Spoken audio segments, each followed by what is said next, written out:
Good morning. This is the first day of our training. No?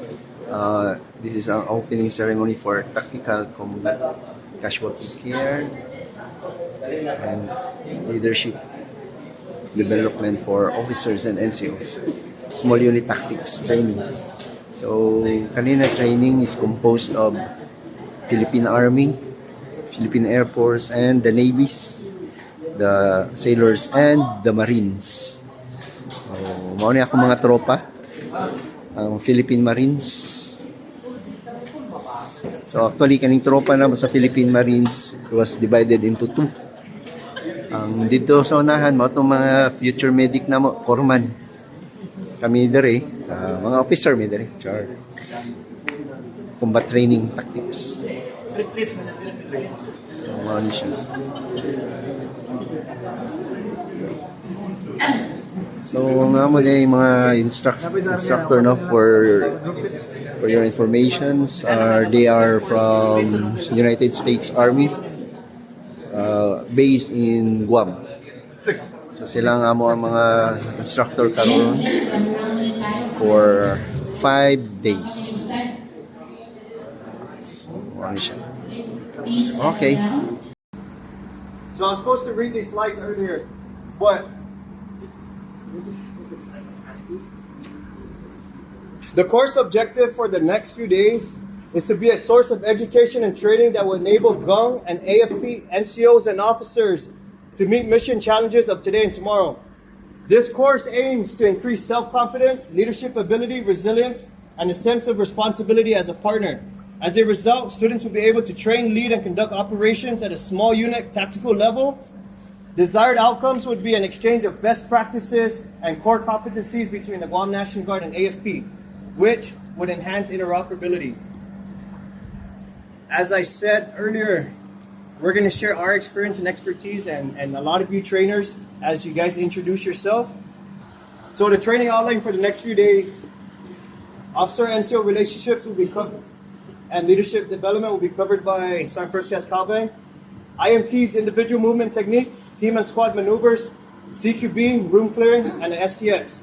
Although it looks like small or not much events is happening, it's a lot because we're going to spend a lot of our time on the field environment out here. Morning, second day. Second day sa among training. Here at the grandstand. Tropa. Ano? Ito? Pugay. Naway isa po sa'yo. At sa'yo. Abus. Kami. Asa naman yung mga ito siguro ni Marawi siguro. Hindi na.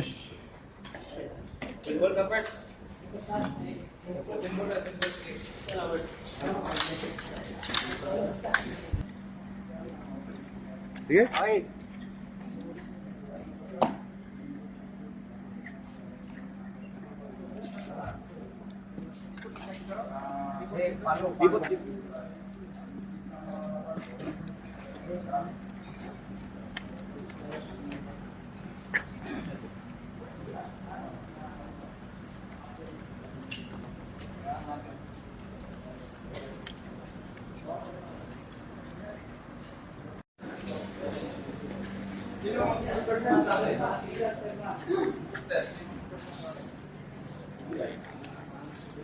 Okay, stop.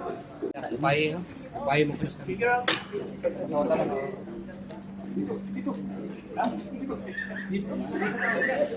Nandito ang kalaban. Stay. From.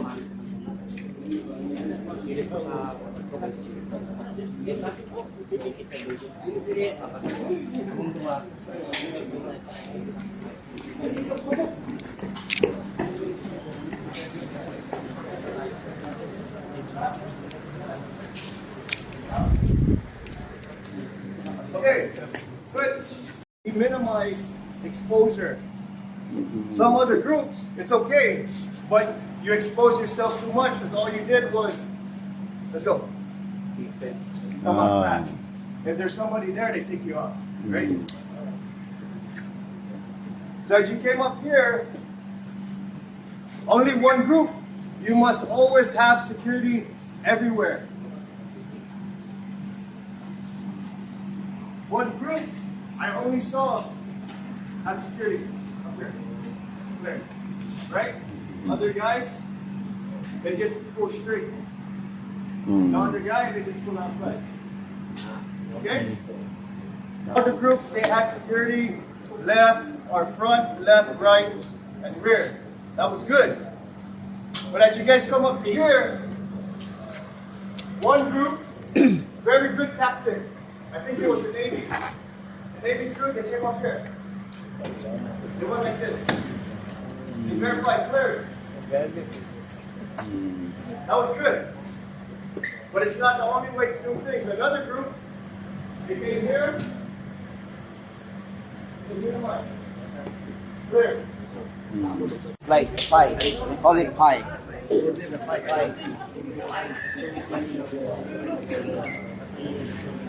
Move, sipunin mo ko. Okay? Yan, mag-fight ka. Okay. Fight ka na ngayon. Okay, go. Okay.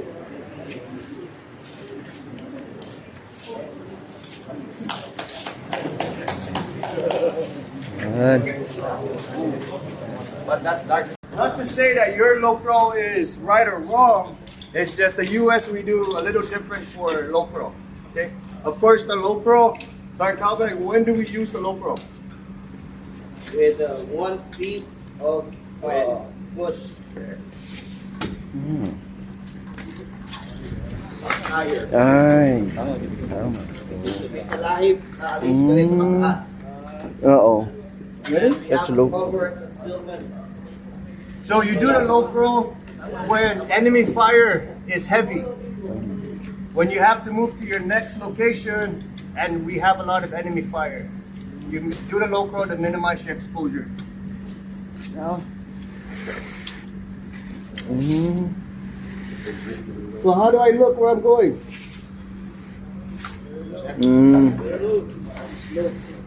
Okay? Sige? Yes, sir.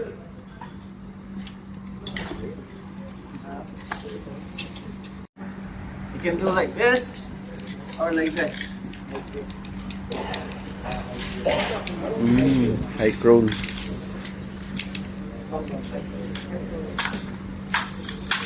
So now that's similar to you guys' zone, right? You're both your high pro and low pro. I always point early. Yeah. So for this purpose, when we do the high pro, everybody's weapon will face forward, not like this, okay? For our training, so.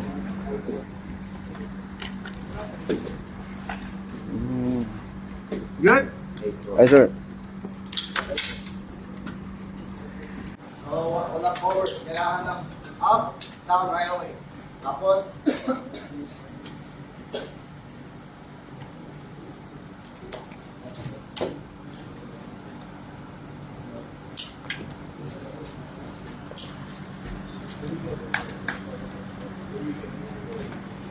parang di alam kung saan kayo po.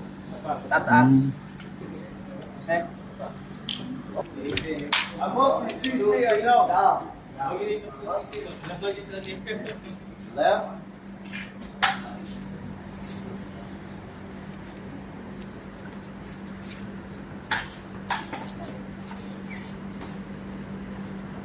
So, para i-ano nyo yung kalaban.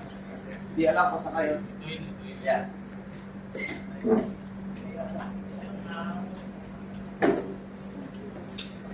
Okay. Lord, Amo, he sees me, I'm down.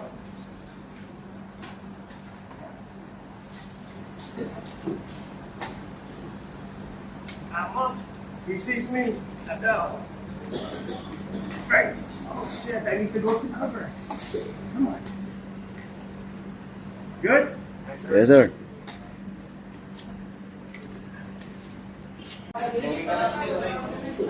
So how to guys chief manage? Kuwari, wala nang pala.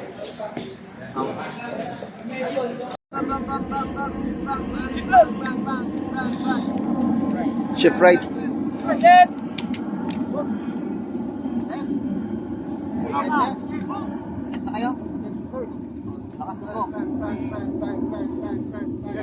Stop. Stand. Relax. Okay, so the question is, this is the first time he hears set, right? But in some of the commands, it's already natural that you move, Yes. right? But that is perfectly correct, and that is correct. But that's if you're working with a team for a long time. Mm. But if you're starting from the beginning, and it's new people in your team, maybe you need to elaborate set for them to say, okay, now it's my turn to move. But if you guys work together for a long time, no need to say that. It just takes more time. Does that make sense? But in real world, all of that, if you know your teammates and you trust your teammates, that's just more time wasted. Okay. That you should already be proficient as a team. Okay. Question. Question on this side. Do you need me to elaborate on anything else? Okay. So, what we did earlier was we went like this, right? But not all the time we're gonna go like this. Why? Why not all the time we're gonna move like this? So mga nino, nag small unit tactics training namin. So ang na dito sa unahan is ang mga Air Force. Dito sa middle ang Philippine Navy sailors, and ako mga kabaro, Philippine Marines. Bago ako nag-perform, inom lang akong tubig, unang hangak. So nag-perform ang Philippine Marines led by Lieutenant P. Hid, First Lieutenant P. Hid. Then here sa akong left is ang Philippine Army. So tapos ng team ni Lieutenant P. Hid, pabalik na. So ang team na po ni Staff Sergeant Grande ang nag-perform together with our instructor na si Staff Sergeant Salas. Ang Philippine Navy sailors dahil, no? Muna sila ang lead by PIC Lazaro. Contact left daw. Contact left. Contact left.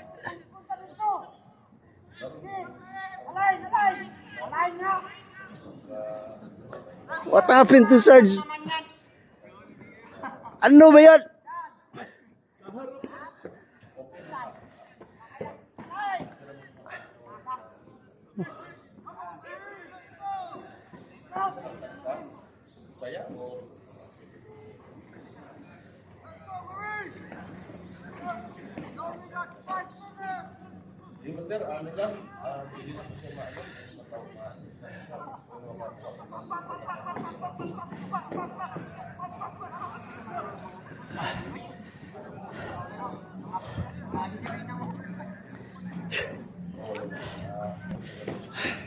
So, yangak na ako sa grandstand.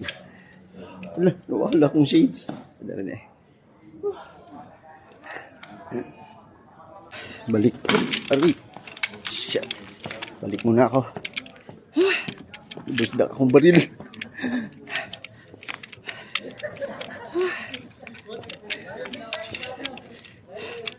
Kita. Water break. Water break. Ay, sige, sige, sige. Sige, sige. Sige, Marines, Marines, go.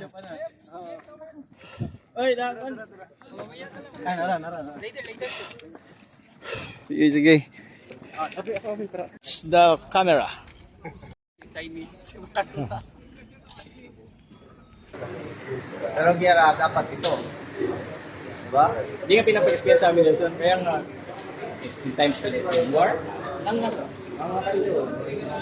Yan nangyari sa Malawi. Wala, pero ba lang pa rin. Eh, kung papasok sa building, wala kang kalaban. Hindi mo alam, ganun na pala. Hindi nila pa napatin ka rin sa amin yung real McCoy. So what they are performing now is a squad column based on the United States Army, you know, technique. Squad column. That is called, Squad column.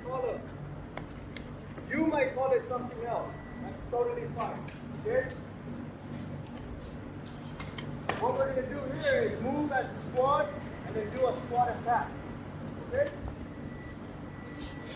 So, squad leader. Squad leader is going to tell everyone, move forward.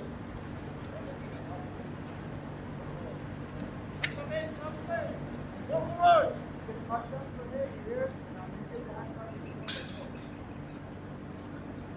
You get your signal. Look back. Make sure everybody sees.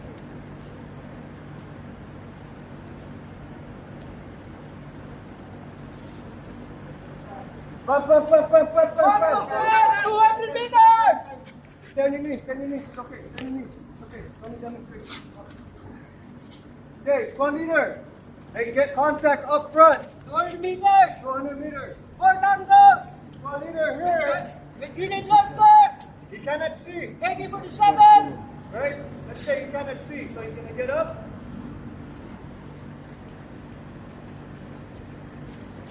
There you go. They talk. 4 tangos. Isang grenade launcher. Isang AK. Okay, so squad leader assessed the situation, and now he determines, okay, my squad, we can attack. My squad is able to handle the situation and we're going to attack. So he comes back. Bravo team, follow me. We're going to the flank to the right side. Hold on. We're going to flank to the left. Okay? Bravo team, follow me. Left side. Same time, these guys. Pam.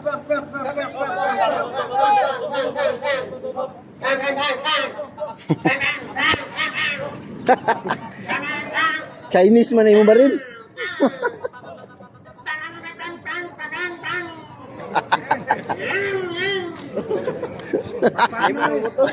Motor naman na sa... May bala.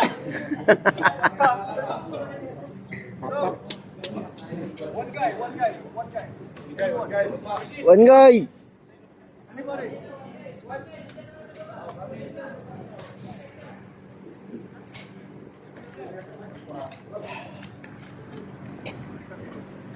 This is the enemy. Oink. Kay, ikaw ra isa. Ikaw mo ta, dagan yung kalaban.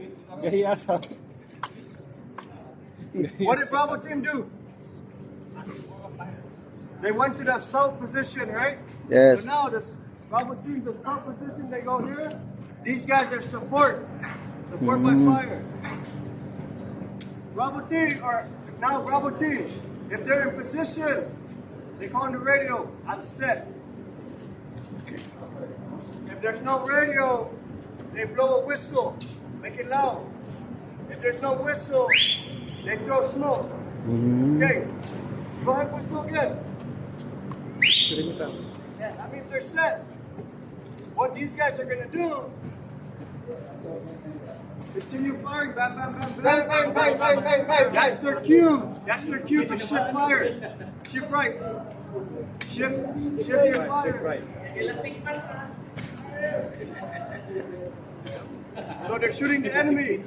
When Bravo team is set and ready to move, they shift their fire right a little bit. Okay. The reason for this is so that they don't shoot Bravo team when they assault. But they continue to fire so the enemy keep their head down. Okay? Bravo team now assault. They pick up. Together.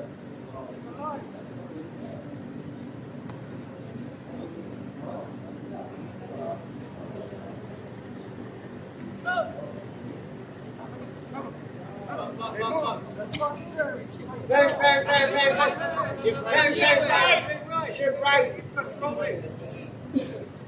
Sarge, natumban ako sila. Kapoy na kayo.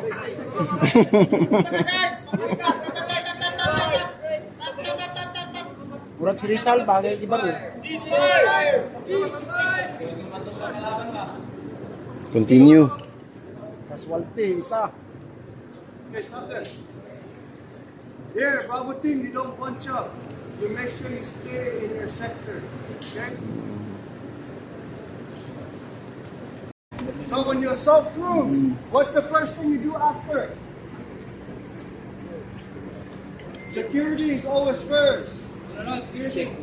No, squad leader. You call security, full security. 360 security. Okay.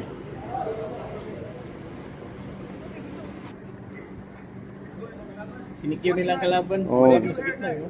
Nikutan nila yung kalaban ba? Okay, you guys should be down. It's okay, buddy, but for Ay, training hindi, wala purposes, naman. okay. Wala naman kalaban. Marang mga negatives. What do you say? Sir, search me.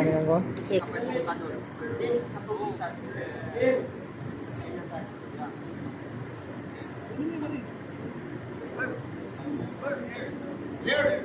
Here.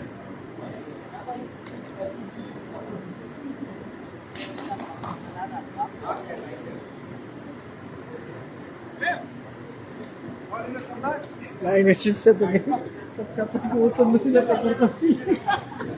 Kulang pa kayo na eh. Napagay. Sorry, si Paon pa ng itlog eh. Okay. Ako sa'yo to. Maringin mo na sa ulo para sure patay na. Next is you check aid and litter. Aid and litter means check if anybody's wounded. Any casualty. Treat the enemy or treat your own people. So, we did the search, we did the aid and litter, you check for casualty. Next, you consolidate. So, you see the squad leader has a lot of things to do. There's a lot of things to do here, but that's why we rely on Alpha Team Leader and we rely on Bravo Team Leader to do their job within their team and then report to the squad leader. The squad leader cannot do everything. It's going to be very difficult. So all he's going to say is Alpha Team. Any casualty? Consolidated everything already. Bravo Team, are you good? Yes, sir. Supposed to be just automatically checked. Good? Ginawa namin. Pasukan kami dun sa What's that?